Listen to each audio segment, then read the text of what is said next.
Hi, are you planning to master Amazon EKS service or just getting started to learn containers and Kubernetes?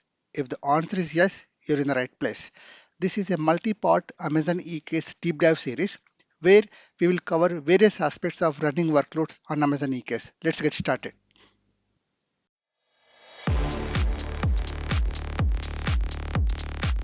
Welcome to our comprehensive guide on Amazon EKS pricing models and optimization. Today, we'll explore the complete cost structure of Amazon Elastic Kubernetes Service, covering all deployment models and optimization strategies. As your principal container specialist solution architect, I'll walk you through real-world pricing scenarios, cost optimization techniques or strategies, and help you choose the right deployment model for your specific requirements. With Amazon EKS, there are no minimum fees or upfront commitments. We'll cover traditional EKS with EC2, the new auto mode, hybrid nodes for edge computing, and Fargate for serverless containers. To really understand and appreciate the true value of Amazon EKS pricing model, it is good to have an understanding of at least one of the following as a prerequisite. Basic understanding of containers or any container orchestration service or experience managing self-hosted containers. Let's start with our agenda for today's session. We have 7 key areas to cover that will give you a complete understanding of EKS pricing. First, we'll examine the 4 main EKS pricing components that make up your total cost. Then we'll dive deep into traditional EKS with EC2 pricing, which remains the most popular deployment model for cost-conscious organizations. Next, we'll explore EKS Auto Mode, Amazon's newest fully managed option that simplifies operations but comes with different cost implications. We'll also cover EKS hybrid nodes, which enable you to run Kubernetes workloads on your own infrastructure while still leveraging EKS control plane. Following that, we'll compare costs across different deployment models and discuss optimization strategies. We'll then walk through real-world pricing scenarios with actual calculations. And finally, I'll provide you with a decision framework to choose the right deployment model for your use case. This presentation is designed for technical decision makers, cloud architects, and DevOps or platform professionals who need to understand EKS pricing to make informed infrastructure decisions. Understanding EKS pricing starts with recognizing that there are 4 distinct cost components. Many organizations focus only on compute costs and are surprised by additional charges, so let's break this down systematically. The first component is the cluster management fee, which covers the EKS control plane. This is a fixed cost of 10 cents per hour or $73 per month for standard support. However, if you are running older Kubernetes versions that require extended support, this jumps to 60 cents per hour or $438 per month. That's 6 times more expensive, so planning your Kubernetes upgrades is crucial for cost management. The second component is compute costs, which vary dramatically based on your deployment model. This includes EC2 instances, Fargate tasks, or auto mode managed compute. The third component is storage costs for persistent volumes. And the fourth is networking costs, including load balancers and data transfer. We'll examine each of these in detail throughout this presentation. Let's dive deeper into the control plane pricing structure.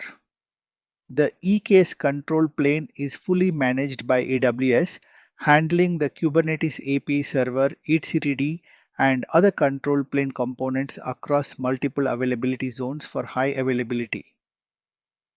Standard support costs 10 cents per hour and covers the first 14 months after a Kubernetes version is released.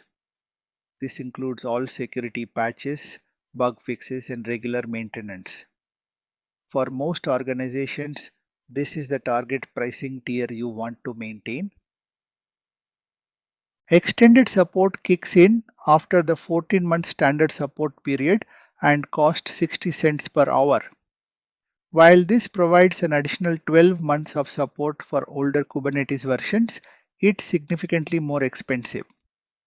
The key takeaway here is that staying current with Kubernetes versions isn't just a security best practice, it's also a cost optimization strategy. Plan your upgrade cycles to avoid extended support charges whenever possible. Now, let's address one of the most common questions I hear from organizations evaluating Kubernetes. Is Amazon EKS really worth the cost compared to managing Kubernetes ourselves? This is where we need to look beyond the surface level pricing and understand the true cost reality of both approaches. On the left side of this slide, we see Amazon EKS with its remarkably simple pricing model. You pay a fixed cost of 10 cents per hour, which equals $73 per month, regardless of how AWS scales the underlying control plane infrastructure. This flat rate covers the entire managed control plane experience. Here's what's truly remarkable about this pricing model. When your cluster grows and requires more resources, AWS automatically scales from two ME5.large API servers to M5.24x large instances behind the scenes. Similarly, the three M5.large etctd servers can scale up to M5.24x large instances as needed. All the EBS volumes, the network load balancer, automatic upgrades, security patching, and enterprise grade support are included in that $73 per month. You get a 99.95% SLA guarantee with zero operational overhead on your part. Now, let's look at the reality of self-managed Kubernetes on the right side. Just the basic infrastructure costs alone are $416 per month. That's already 5.7 times more expensive than EKS before we even consider operational overhead. This includes $140 for two M5.large API server instances, $210 for three 5.large etcd server instances, $50 for EBS volumes across all instances, and $16 for the network load balancer. But here is the critical point that many organizations miss. This $416 doesn't include any of the human operational overhead. With self-managed Kubernetes, you need experienced DevOps engineers spending significant time on cluster management, 24/7 monitoring and alerting, security patching, upgrade planning, and troubleshooting. You're responsible for all scaling decisions, ensuring high availability across multiple zones, and there are no SLA guarantees. Any downtime or performance issues are entirely your responsibility to detect, diagnose, and resolve. Let's dive deeper into the total cost of ownership analysis, because the infrastructure costs we just discussed are truly just the tip of the iceberg. This comprehensive breakdown reveals why Amazon EKS delivers such exceptional value and why so many organizations are making the switch. Looking at our detailed cost comparison table, we start with the control plane infrastructure we just discussed. EKS at $73 per month versus self-managed at $416 per month. But the real cost difference emerges when we examine the operational overhead. that's often hidden or underestimated. Consider the human resources required for self-managed Kubernetes a skilled DevOps engineer spending just 25% of their time on Kubernetes cluster management, monitoring, and maintenance represents approximately $2,500 per month in salary and benefits. This is a conservative estimate. Many organizations find their teams spending much more time on Kubernetes operations. Monitoring and alerting systems that come integrated with the EKS cost an additional $200 monthly for self-managed setups when you factor in tools like Prometheus, Grafana, and alerting infrastructure. Security patching, which AWS handles automatically for EKS, requires dedicated effort and testing that's worth approximately $500 per month in engineering time. Backup and disaster recovery capabilities, compliance and auditing support, and round-the-clock maintenance and support all represent significant additional costs. When you add up all these operational expenses, self-managed Kubernetes costs $5,316 per month compared to EKS at just $73 per month.